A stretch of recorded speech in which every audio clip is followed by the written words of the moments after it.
And hello, everyone. I'm Dan Lutz, and I'm here with DANK. and we're here on the front lines in the battle against the deep state, the cabal, the Illuminonkeys, and all those that wish to enslave all of humanity for their own selfish reasons. How's it going, Tank? Well, everything is good. I don't have a report from Kim, although, But I do. which means you do. Tell me. Well, it's not exactly from Kim, but as a result of Kim. Oh, great. I named this episode The K.I.M.S. System Shows Up in the Bank of England. Aha! I like it. Yes. Very. So it's now on their system. So as of yesterday, I don't know if that would really be a quote unquote official announcement, but it is now showing on their systems there. Wow. Outstanding. That means that my understanding of what Kim was doing this weekend is true. And it would also mean that she's probably now dealing with all backlash. So I'm sure she's dodging ninjas and fighting people and everything else now. And by the way, we were offered, well, maybe I should say, well, I'll just say it. But we were offered an account, a yen account. So we were, from the accounts that we were setting up before, that came yesterday. For some reason, we're not saying no. Right. And I'm not exactly sure why we need one yet, but it can't hurt. Yeah, it can't hurt. Right, I'm sure. So, yeah, that's interesting. That's very interesting. Well, I would imagine that the K.I.M.S system showed up, and there's probably all types of things going on. As the deep state is now basically firmly, buried in swamp algae, because at this point they have got to really be acutely aware on some level that they have absolutely no power.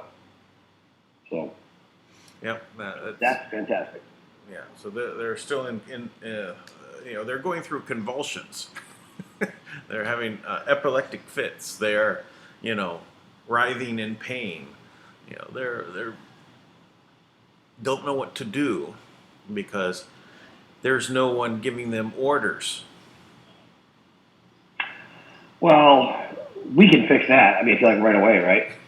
Oh, you're gonna give them some orders? Okay. Yeah. Actually, I'm so grateful to the cabal and the deep state, whatever you want to call them, for making it so easy to stand out. I just want them to know that I really appreciate all of your efforts to do nothing, to do absolutely nothing, because it makes it so easy. Because it only takes just a modest amount of effort to demonstrate how easy it is to do virtually anything with almost nothing. Well, they've done nothing with almost everything. So, thank you for that. Really appreciate it. Yeah. Well, this should really be monumental, right? If a system is showing up, right, and I would imagine it's showing up in Japan as well. Just saying, So I wonder if there's a ruble account coming soon. I don't know, but this is a very interesting, that we're at that place when Brexit is over, when the impeachment is over, where the Democrats are over, because Bernie Sanders is going to win their nomination, right? And and what I've been saying, for pretty much this whole last year is, since Venezuela happened, and it just recognized that Trump is going after communism, right? That's the battle. So who else is he going to battle but Bernie Sanders in the election, right? He's going to battle the communist. It would make so much sense that that's what's on the I say not the menu, the brochure that they give you in the front and before a play begins. It's give you the layout of what's going to happen in the play. So where I think this is how it's shaping up. I mean, I guess I don't know if the Iowa caucuses are over. I guess they are. You know what happened? Who was in the lead? No idea. I'm sure I could find out in 3 seconds on Twitter, but yeah. Yeah. Okay. Yeah.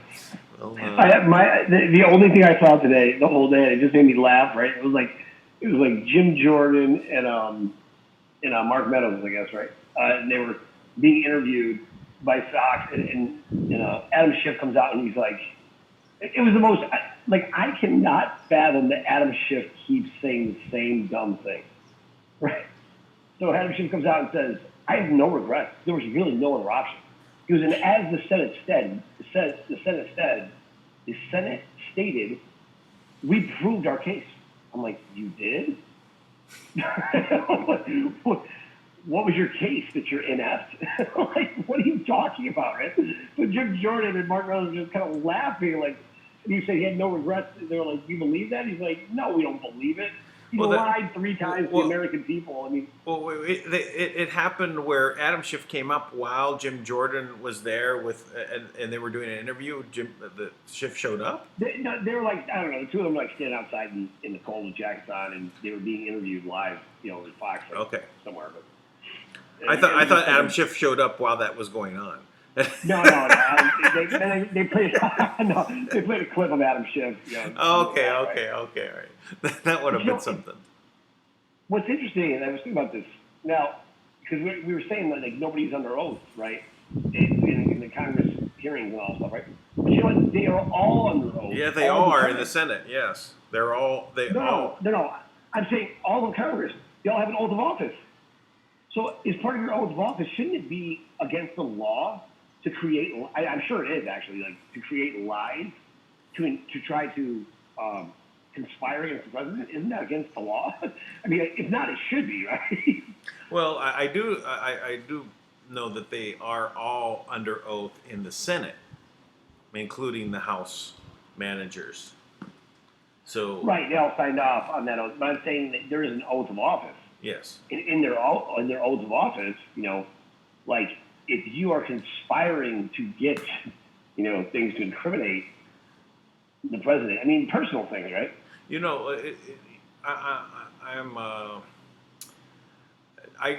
When you're saying that, I'm remembering back to when Obama took the oath of office, and he didn't do it the right way. Really? Right. So he actually did not take the oath of office, and then later on they said, "Oh well, he took it again in the Oval Office to correct it." But we never saw that. No. And what did he do wrong? I mean, like, don't you just stand there with your hand on the Bible and say, "I do"? No. You have to repeat after me thing, and he. Oh, that's right. I'm sorry. Yeah. Of course, and he did not. He did not repeat it properly. Wow. Shady. Yeah. I watched it when that originally happened. I went, well, he didn't say it. I was like, and then later on they said, oh yeah, but people were making comments that he didn't, so he took it again. But we never saw it. So, yeah. Maybe he did, maybe he didn't. Who knows? Right. Right. So. Yep. It's quite the conundrum there. So what is it? The Iowa caucus is like whoever wins there, like usually wins the whole thing, right? Or most of the time. I mean, it wins like the candidacy for the Democrats. Yes. So Okay. well. It's kind of like musical chairs, the caucus. Right. So the people, they kind of stand up and they all kind of go to the opposite sides of the room, so that who they're in favor of, right? And right. And so then if you have more than 15% of the room, then those people are locked into you. Now this is a new rule. This wasn't before. And if you have less, those people are allowed to leave. and go to someone else or go home. So this is Right. that's what they're doing now. But Judicial Watch, dun, dun, dun, dun, just announced that I guess it was 6 counties there are reporting voter registrants more than 100% of their actual available voting eligible voters. They have more than 100%, so like 109%. Some anything over 100%. Actually, even if they had 60%, that would be high. Right? Number of eligible voters, that are actually voting. So it's stacked already. The question is, how is it stacked? It's stacked to basically give Biden a chance because they have no one else. Wow. They can't let any of the socialists through. So who do they have? They have only Biden and Tulsi. Right. So that's why I keep thinking Tulsi is going to come from behind after all this, especially after New Hampshire, because she's living in New Hampshire. Well, that is very interesting, all of it. Yeah. So there is some stuff. I like that Lindsey Graham came out, right, and he did say that he was going to investigate the Bidens. Yeah. After all this debacle settles down, it's like, oh wow. Well, he even said he's who was Secretary of State at the time when this stuff was going on? Hillary Clinton. I think at the time it was actually John Kerry. Oh, John Kerry, right. Oh no, I miss. Yeah, no, it was John Kerry. Hillary left, right, so that she could run for office, right? So this part, it became Kerry became the Secretary of State. So Graham just said that he's going to call in and he's going to ask Kerry about, hey, what was reported to the State Department about this stuff with Burisma and Biden. They're going to call them in. Now, of course, John Kerry's son is also on the board of Burisma. Right. Yeah. And so, oops. Just keeps on giving that thing, doesn't it? It's gonna. Well, the miraculous thing is that Adam Schiff is so brought every issue out and put it out there in front of the through the public, right? He brought all of it out and talked about it at length, including the servers, including the emails, including the Burisma, including the Bidens. He just kept bringing it all out and talking about it. Wait, I missed who you said is it? Adam Schiff. Adam Schiff brought this all out. Oh, Adam Schiff, right. Right. He kept talking about it, right, in front of everybody, right. and brought everyone up to speed.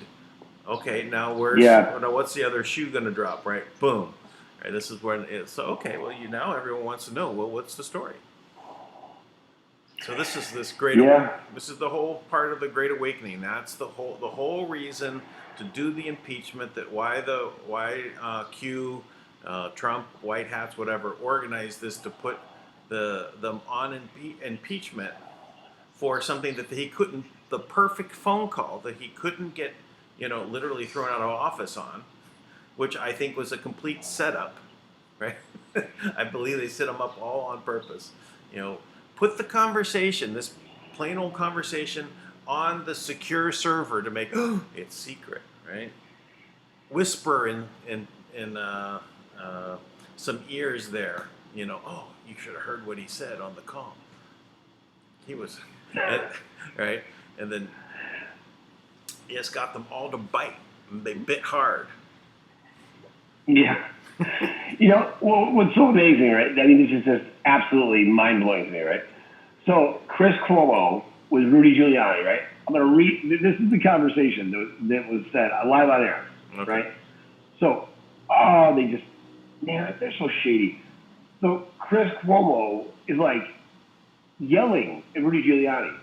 He's like, he said that, there was a quid pro quo that if you don't do this, with the money, you don't fire this prosecutor, you're not getting the money.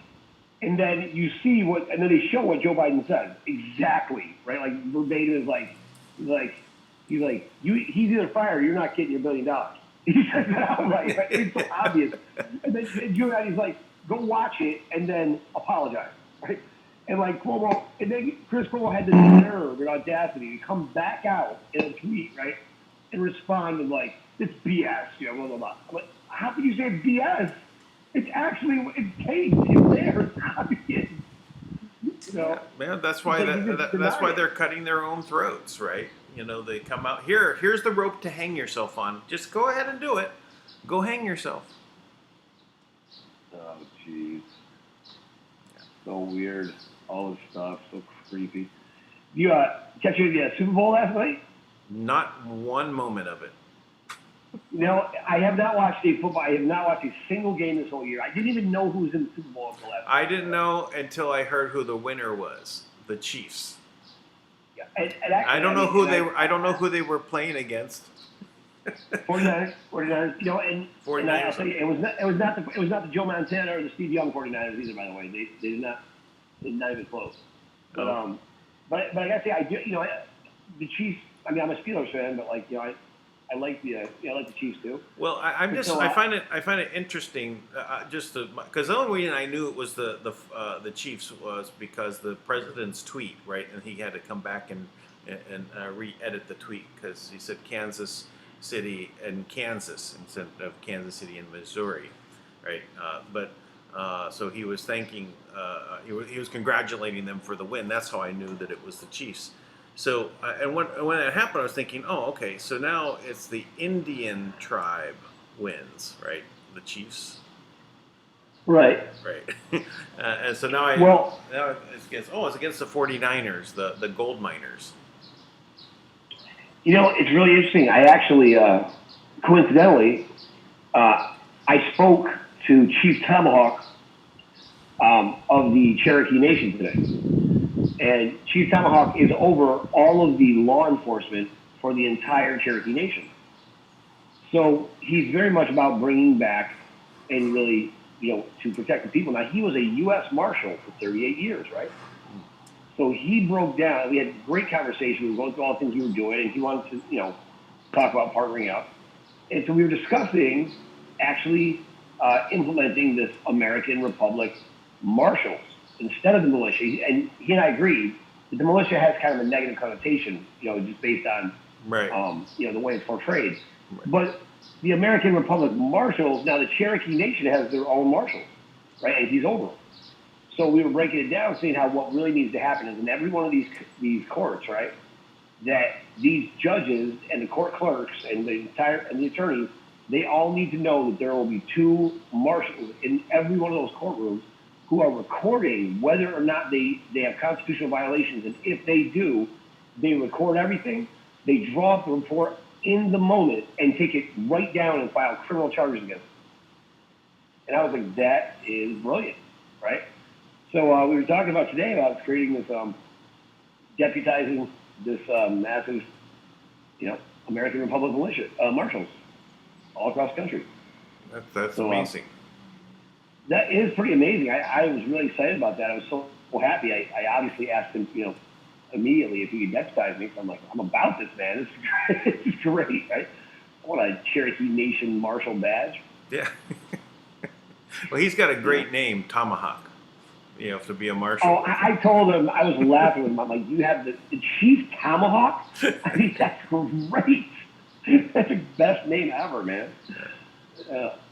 So, well, I'm very excited about that, because actually the bloodline empress of the Cherokee Nation is someone I've known for a while. And she is the true chief of the entire Cherokee Nation, right? Because the Cherokee Nation is actually a matriarchal society. And so it was really fascinating because I had talked to her many times, and she's actually part of the, one of my network. But but I was never really sure if the rest of the Cherokee Nation acknowledged her. I didn't know until today. Mm-hmm. Okay. That Well, was kind of cool. yeah, no, that's awesome. Yeah, I was just thinking it would be, I got Cherokee blood. I don't know what the percentage is. I just know how far back. It's the time of like Daniel Boone. We're talking like late 1700s. Where my on my mother's side married a Cherokee woman. From back at that time, because he was building forts with Daniel Boone. So that's the Pretty time cool. the time frame. So, but I always thought that was great having that heritage to be attached to the land from that point. Yeah, me too. I mean, I grew up. I mean, like where I grew up is all Iroquois Nation, right? So it's like New York is, you know, it's just rich with that real history there. So Yeah, I was I in, I love was in that. Pennsylvania, right, where the Yeah, as I'm saying, like we're in the same area, right? So yeah. basically, So I was so at the Aliquippa Indians. That's actually the name of the town, Aliquippa, Aliquippa. well, it's interesting because just last night, the chief of the Maori, or one of the big chiefs of the Maori, um, called me, right? And I've talked to him before, from Australia, right? And Maori is the biggest I think it's sovereign aren't the nation. Maoris in the Papua New Guinea? I think so. I mean, they're all over. I mean, Okay. Oh, they're all over maybe the yeah. place. It's a spread out tribe. Yeah. Because there's another chief that I've spoken to too, who's chief of the Maori in South Africa. So I mean, they extend all over. I mean, that's one Got of it. the original tribes. So I always think it's good news when the tribes like that are reaching out and you know um, coming together. I love I love the vibe of these people that are kind of spiritually connected, and they're looking at the spirit of the law, right, versus just versus just the letter of the law.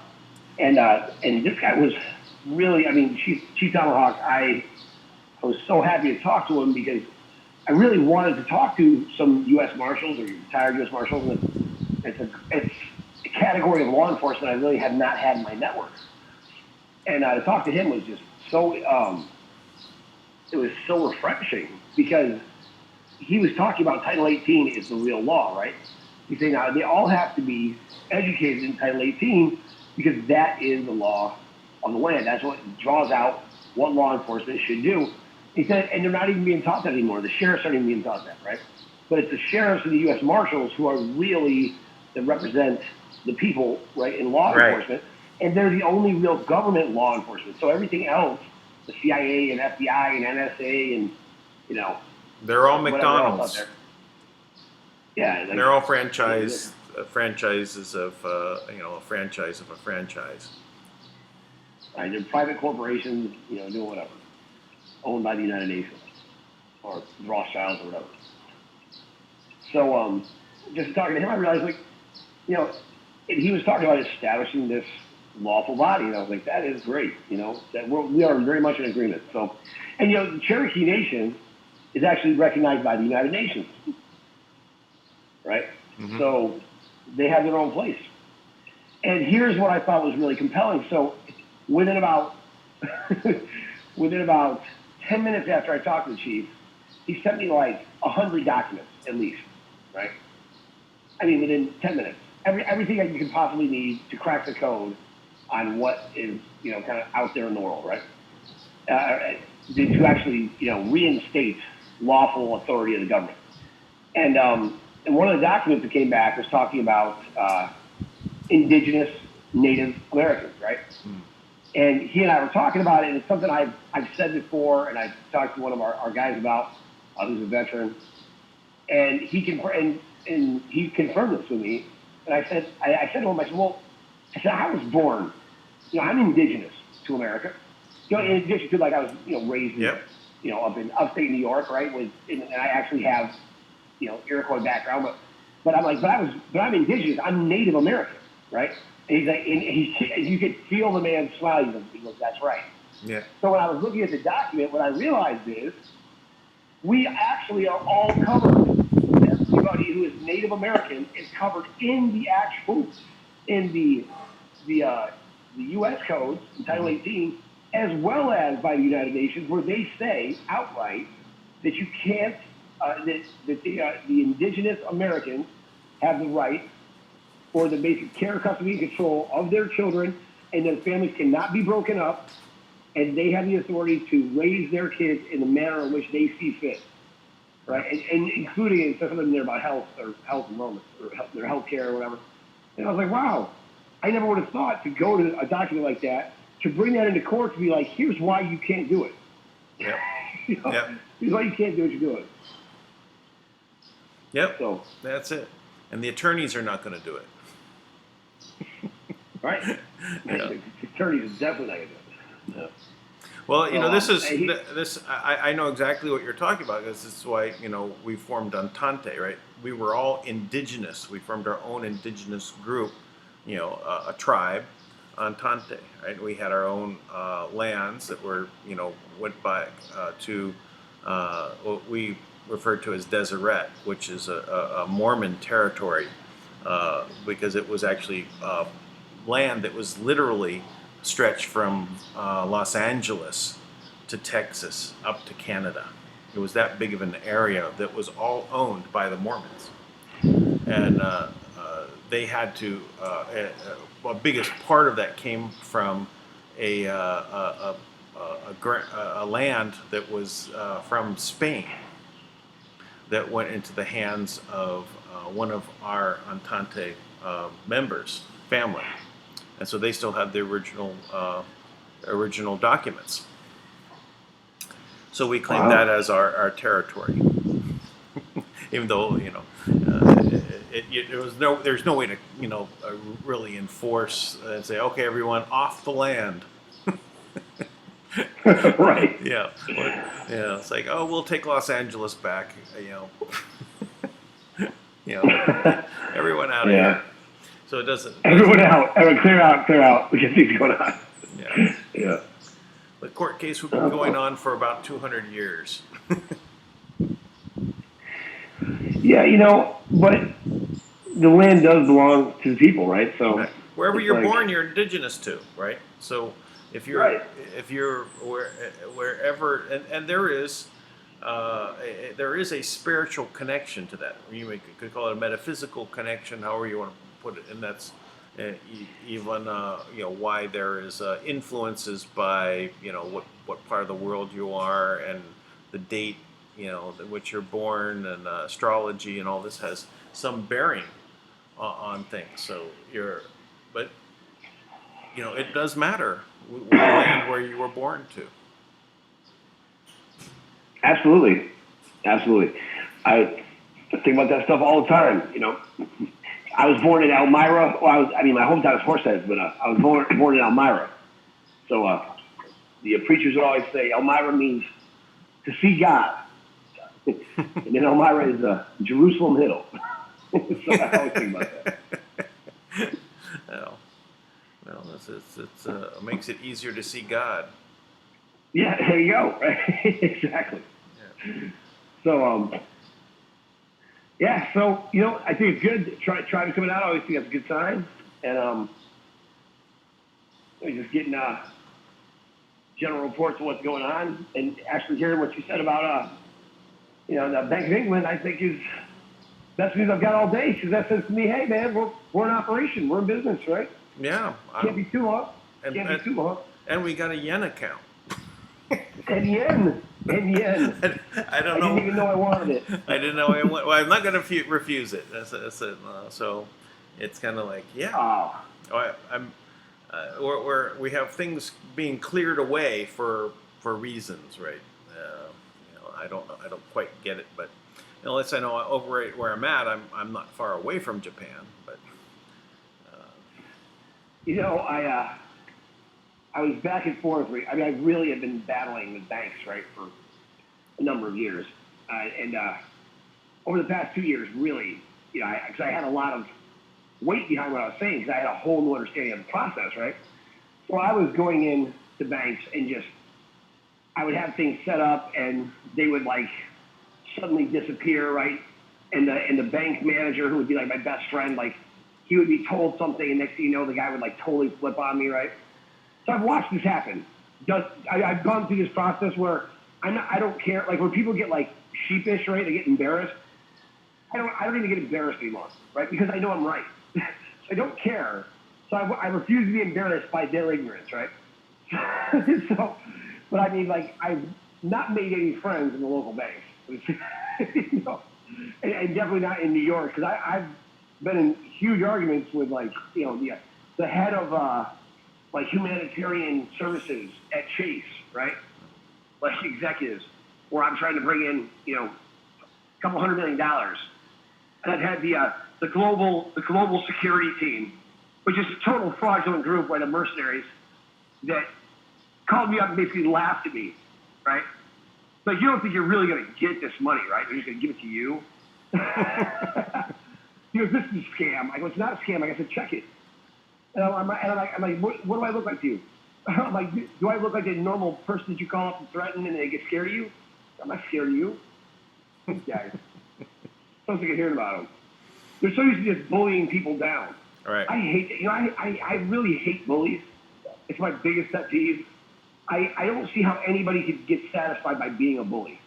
You know, like, so. Well, it's the same. You know, I've taken the early tack of bullying, right? And when trolls started popping up, right, what trolls were and all about that, it was more about like, yeah, you just, you know, you pop them in the nose, right? So in this case, you know, for bullies, you know, in this case, you either just ban them, right? You know, boom, they're gone. All right, they're not coming back. Or you know, you challenge them. Okay, come on and do a video. Come out of the shadows, or come out from underneath the bridge. You know, show your face on a video and talk about the issue. Let's talk about it. Again, hit them with light, and they can't do it with the light. You know, what happens to a troll when the light hits them? They turn into stone and crumble into dust. That's right. The darkness cannot survive in the presence of the light. That's a fact. That's it. So, the bullying that we're all experiencing, you know, whether it's the school system is telling you what they're going to do to your kids, and you can't protest against it, you can't speak out against it. That's over, right? You know, all that stuff. I say it's not so. I'm sorry, it's just not so. There's no place that you can't stand up. There's no place where you cannot. I mean, if you know you're right, it's so empowering. You know, the chief gave me this whole long. He gave me the law, the code about travelers' rights, how it was enforced by law, how you're allowed to travel and they cannot force you to. I was like, oh my gosh, I will never again waste my time with these things. After reading through this, what a solid case it is, how it's been backed up and supported so many times, I was like, wow, I never even thought to fight like that, right? It's just amazing. Well, the thing is, we have the facts, we have the law, and all it is about making sure that everybody understands what that is. See, I said one of those stupid words again. Understand, yeah, is clear about what it means. You know what though? But understanding is a common word that we use to describe comprehension. And I'll tell you what, and that's not. I'm taking back our words. Okay. I am so sick of jumping through words because they butchered and mangled them using spells to try to control us. You know, right. It's so exhausting. I got to worry about it. Like, oh, because you said this. I'm like, no, it doesn't work that way. You know, we're not playing a board game or something. You know, where you get to, you know, call me out on something stupid like that. You know what it means, right? Speak to the spirit of the matter, right? The spirit of the law represents the soul of the people. That's the point, right? Yeah. And you know, the problem is they're all soulless, right? So they'll do anything to just suppress us any way they can. Right. But it's only because we let them, right? Like they tell us some, you know, ridiculous, like, you know, answer from a crossword puzzle kind of mentality of like, well, like actually in ancient Latin, this is what it means. Earlier ancient Latin, like it's ridiculous. It's like No, it's like, Sumerian. It's in Sumerian. Yeah, It's in right. cuneiform. Like I feel like it's like talking to somebody who's like they think that their powers in their mom's basement playing Dungeons and Dragons translate into real life, right? Like they're going to use their authority as the dungeon master to like suppress your like, oh I got to do what the dungeon master told me to. It's like no, you don't. You don't. That's not real. Sorry, Dan. I know Dungeons and Dragons is a cool thing. But I mean, yeah, I like Dungeons and Dragons. I haven't played no, in no, ancient look, times. the concept is cool. I think it's cool. So, not trying to take it. I'm just saying in general. Anything like that, you can't just impose it as law, though. Well, it was actually my motivation to learn electronics and programming. Yeah. So Right. it's because it's about the creativity of the mind, right? And how to make this actually be represented in real space, right? That you're able to actually play Dungeons and Dragons in a kind of virtual like holodeck type system. So that was my I love that stuff. I love that stuff. yeah. I'm like a professional Imagineer, so I'm not one to even. I love all that. My mom and grandmother, my whole life would be feeding me ridiculous lies that I thought were real until my teens. like I really thought a gourd was a little tiny spaceship for a long time. So, Interesting. Yeah. Yeah. I know one thing. You never eat gourds. you never eat gourds? Yeah. I tried to cook them once. Wow. What was that like? They're very, very bitter. Extremely bitter. Like on a scale of 1 to 10, they're about 12. Alexander Cortez to Nancy Pelosi. Like how bitter? How bitter are they? Oh, it would be at least 100 Nancy Pelosi's.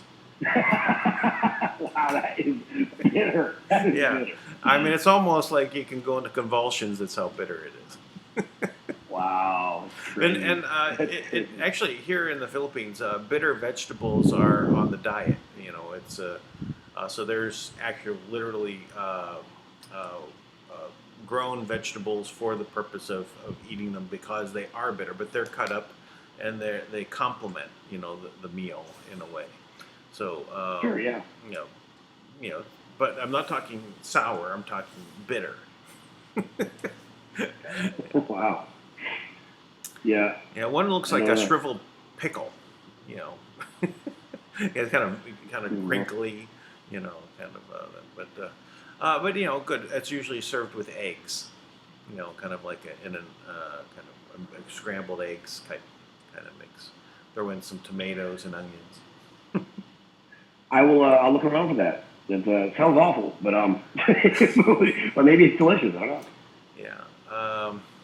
I'll try and find I'll get the name for you and send it to you, but I don't know if I've never saw it in America. Really, it kind of grows like a green bean kind of thing, and they grow it up on up high off the ground, and they hang down. Right, and but they get long. Mm-hmm. But they're kind of like thin eggplant, except their texture is just take a regular really long green pickle, and it's nice and big and plump, and then like shrivel it up and pull it in on the edges. Yeah, that's kind of what it looks like. But anyway, gotcha. Yeah. So what's going on in lawful America? Oh my goodness! It is all this stuff is they have meetings nonstop. They're vetting people from all over, growing every single day, putting people over counties, over states. Very organized, well-run machine there. Coming together every day, getting tighter and tighter. A couple glitches along the way, as you'd expect, with just people really wanting answers and really wanting results immediately and really wanting to know. It's fascinating. In New York, they follow everybody that's come on. Anybody new that comes on the scene, they jump on board, right? But like we come on, they're like, wait a minute, this seems too easy. It's like, yeah, we did all the work for you, so you just do it, and then we can, be successful versus following down this other path which goes nowhere. So, we're trying to educate people right now on kind of why that's never going to work. Mm-hmm. You can't win in a game where you're playing against, the owner of the game, who also reserves the right that made one of the rules that they can change the rules whenever they feel like it. Right? How do you win? And the one rule that never changes is they always win. The house always wins.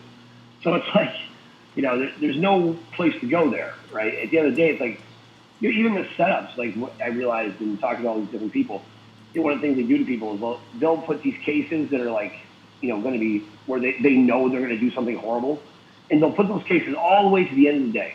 Right? So by the time that person's there, it's just like, like K.I.M.S, she's always the last case of the day. So by the time she's there, it's her by herself, this 24-year-old mother, right? She's already had her son killed, and she's in this battle, and they try to just drown her with things, and she's by herself, right? Yep. So that's part of the reason why we need to have these witnesses there recording what the actual judge is doing. And the judges keep doing horrible things, like they don't have a court recorder there. Now that by itself is unlawful. You can't do that. Right. Because there's no witness of what happened. Right? And a lot of things that happened to K.I.M.S never would have happened if they would have just followed proper protocols for the court. But they do this kind of thing all the time, right? So, we're as we get more and more into it, we're realizing like these are simple things that we can do right now, right?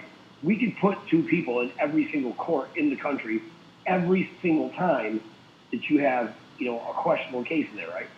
Every time somebody goes in there and they're fighting for their kids and they're, they're trying to force them to vaccinate their children, right?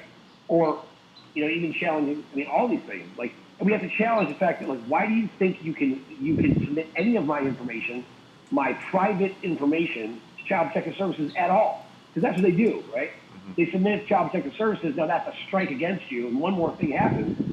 Like you make your neighbor mad because your tree branch falls on his lawn. You call Child Protective Services on you, and then all of a sudden cops show up your house, take your kid.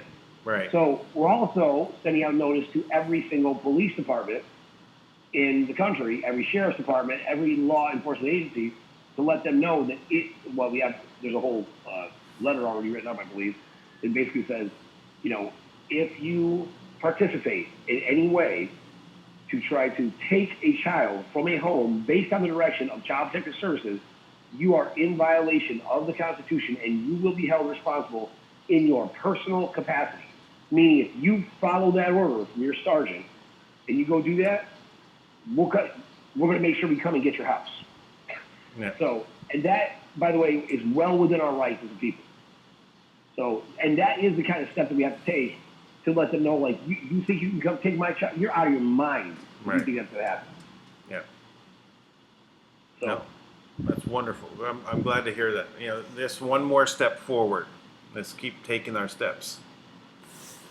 Yeah, and I'm hoping that this starts to kick up some noise and a share of voice, and people start to feel empowered by what they can do. Because I realize this movement, my gosh, man, it is really hard. It's rough when you see just how it is such an anxiety-filled, tense, uncomfortable thing, because everyone they just feel powerless, right? They're fighting so hard and they're just terrified and they're being bullied in every direction. And even when they come together, they show up in these places, 4,000 people show up to protest, and they lock the doors. To keep them out. Right. Yeah. It's amazing. And why not break into the doors? I mean, it's a public place, It's like, why are you locking us out? It's where we have the right to come in. I think that's the thing with it. I really think this is true, although it might sound a little chauvinistic. I don't mean it to be, but I think that there's not enough men in the movement to really create the intimidation that I think might be needed.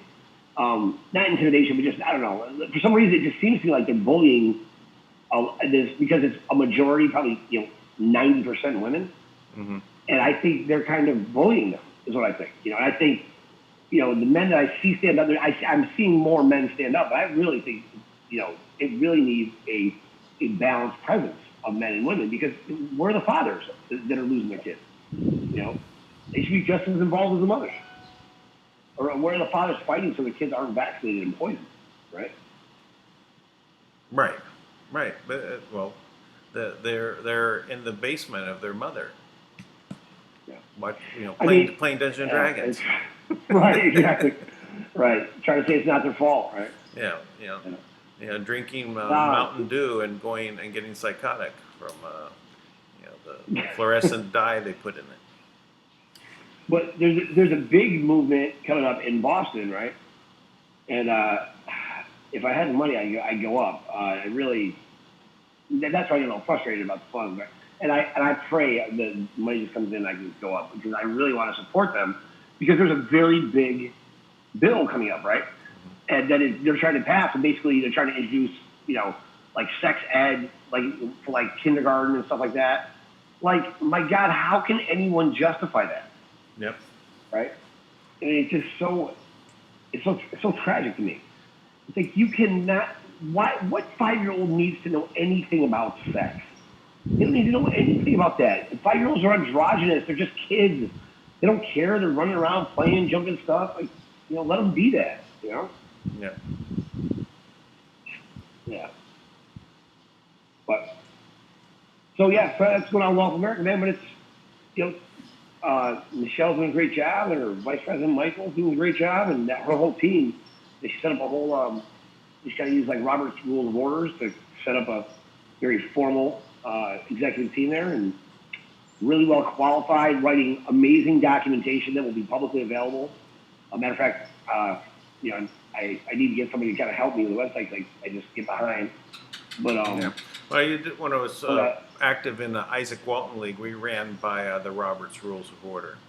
And we'd open all our meetings and conduct our minutes, and it's a good way of keeping track of what you're doing, right, and assigning roles and organizing.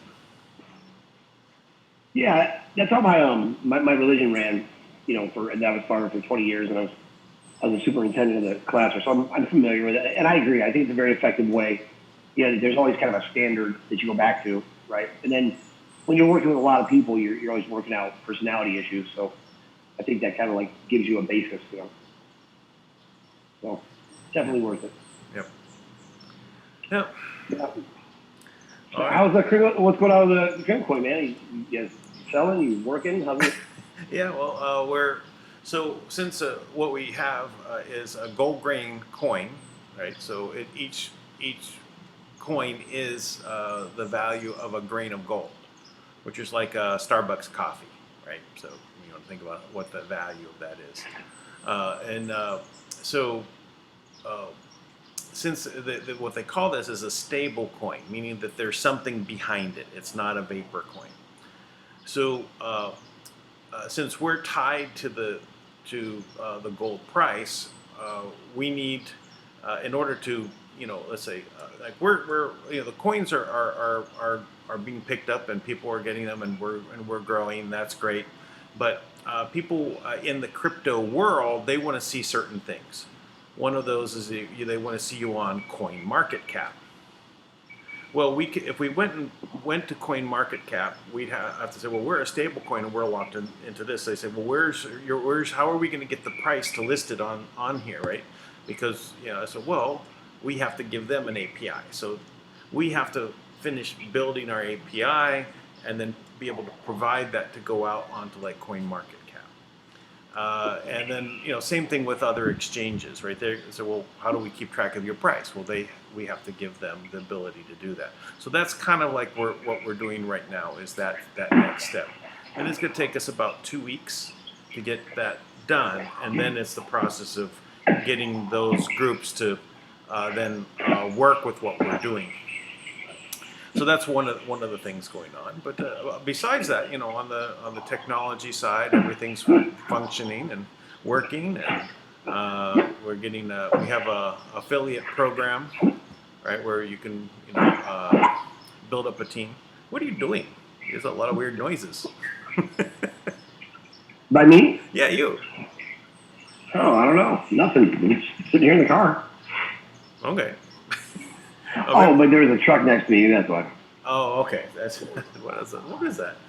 So, uh, but it's going. It's going to take us, again, about another 2 to 4 weeks to get that, in place. But then the world can see the price. They can follow it on their websites and things like that just by tapping into our API.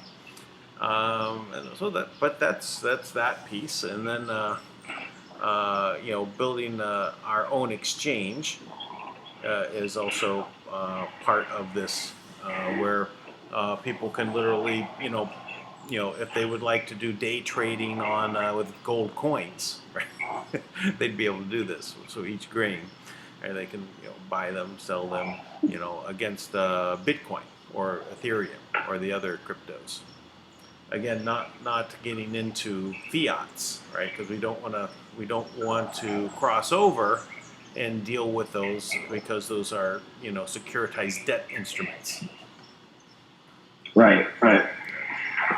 So well, that's cool. Yeah. I mean, it's cool. I mean, it's really amazing thing that you've done. I can't even imagine what it's like to just jump into something like that. It's incredible. Yeah. So. Well, it's still got a lot to do there, but it's all underway, and there's a lot of good people showing up that are interested, and they like the concept. It is unique. So mostly there's a lot of people send me the same coins out there. They're in the crypto space, right? That are gold companies that wanted to get into crypto, right? And they all do it the same way. They think out of being a gold company. And it's actually not the best solution, right? So what we're doing is a much better solution, because we're just attached to the gold price, but we're dealing with we're using the gold, because for every grain coin we acquire 1 grain of gold, but we do not back it by that, and that's what they all attempt to do. They all attempt to attach the gold to the coin. And that's not how our financial world works, right? Our financial world works by an asset, right, in which you go ahead and leverage that asset. So what we do is we set the gold aside, and we leverage it, without encumbering it, and then we use that leverage to go ahead and go back into the crypto marketplaces and do trading, AI trading with bots, and then generate more coin that way, and use that extra from the leverage. It gives us more power than the original, right? So that extra power we put into that ends up flowing into our economy. And then once that's flowing in there, it gets distributed into 5 different directions. Some go directly into the members' hands who are participating and growing our community. Some go into the leaders' hands for the same reason. Some go into what we call the Privy Council. And some will also go into the we have like a human empowerment fund. So it's actually split up 5 ways. Those what's coming in. Now that's just one, what we call an abundance program, because that kind of gives some liquidity, I guess, or enough flow into our economy, right? And that flow, while it's happening, allows people to concentrate on it more and then grow it more. And that way we, again, continue to build an asset-based system, right? So there's always something there, and there's always something behind the coin to, if you're going to, let's say, cash out, right? There's always that value behind it to cash it out, so it's always there. Wow. But our leveraging allows us to, it's kind of like getting a credit card on your name, right? Without anything behind it, right? There's no, it's not attached to your house. It's not attached to anything. They know you have a house. They know you're good credit, But this extra that you have ability, if you go and start a business with that and turn that into more, and then you pay off your credit line, then you're able to create, right? You got the fuel to do it. So this is basically the same concept. We leverage the gold without encumbering it, just like a credit card is like leveraging you, right? That you're going to pay it back, right? But it's not attached to your house. It's not attached to your bank accounts. But that asset is still there. Your house is still there. Now, if all comes down, you don't pay your bills. They can come after you and then go get your house. Well, in the same instance, it's kind of like the same thing, right? It's a final backstop. I started using those words because that's what the Federal Reserve uses when they talk about what's in Fort Knox. It's a final backstop. The gold that's sitting there is the final backstop. So, Right. use the same words. Hey, you know what? I forgot something else. Is kind of a groundbreaking. Yes. Just to let you know, we're on the right track, right, and that we're in good company. So there's a date of indictment consideration to be determined. U.S. prosecutor and former mayor Rudy Giuliani makes a case before We the People common law grand jury concerning the Ukraine scandal against individuals in the Obama administration and others.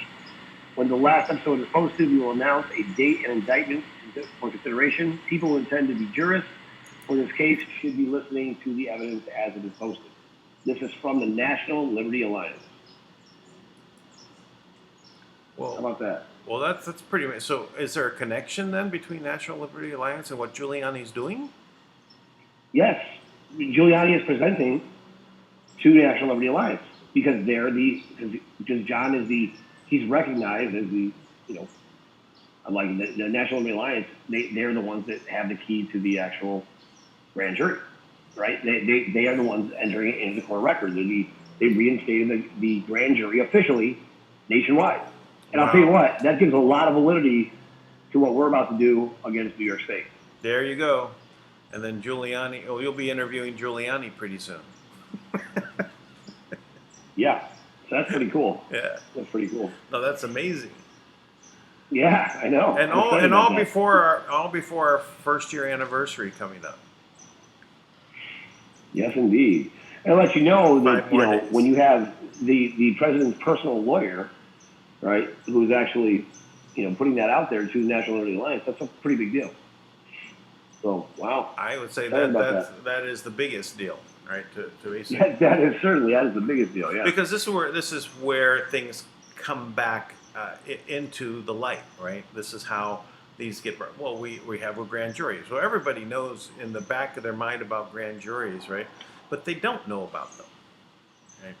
So if this is where they're now valid, this is how it happens, and then people get more active in it. And all of the people that have been in these small groups trying to push out against the system all these years, they will now get active. They'll say, finally, we've broken through.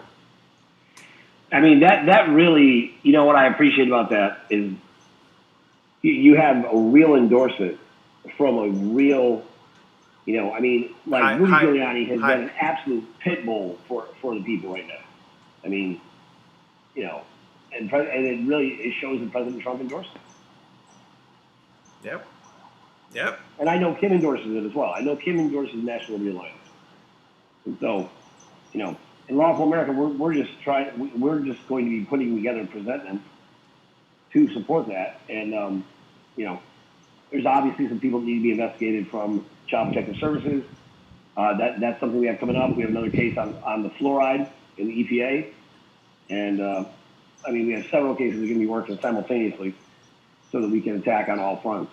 And we're going to make sure, hopefully in the near future, I'll be able to grab Rudy Giuliani and get him to work for us. See how it goes. Well, it's going to be amazing. Well, I want to also we're right here where things are breaking through. Like I said, Kim's popping up.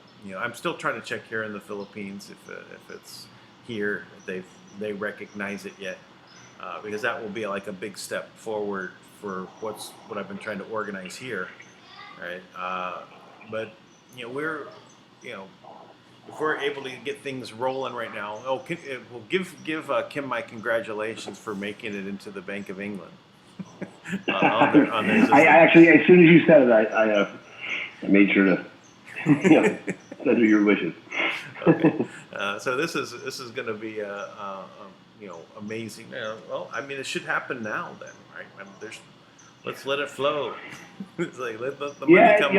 I really think so. I mean, Kim did say, like, I asked her on Saturday, and I mean, all she told me was no, but she said we're not waiting on them anymore, which means she's found a way, and obviously that's witnessed by what you shared with Bank of England. Yeah. So, I guess it won't be too much longer that we have to, kind of endure the shame of, taking the right path. Oh, the shame of it all. The shame of being right against everyone down this. So, Yeah. pretty good. Well, there's nothing that we can do though to help the trolls because they will already have like turned to stone and turned into dust. So yeah, that's what I hear. There's many others that I know are good people that have been waiting and hearing they heard another story that they're following the GCR. I mean, I had some long conversations the last couple of days with people following the GCR. They're still thinking, that it's still going to happen, right? Well, I know that Kim did submit something. Now, I want to be very clear. It is definitely not anything like what anybody thought. I know she did submit a solution to try to help clean up some of this mess caused by the curfew. So that could very likely be that she's provided some allocation of funds for humanitarian projects for the people.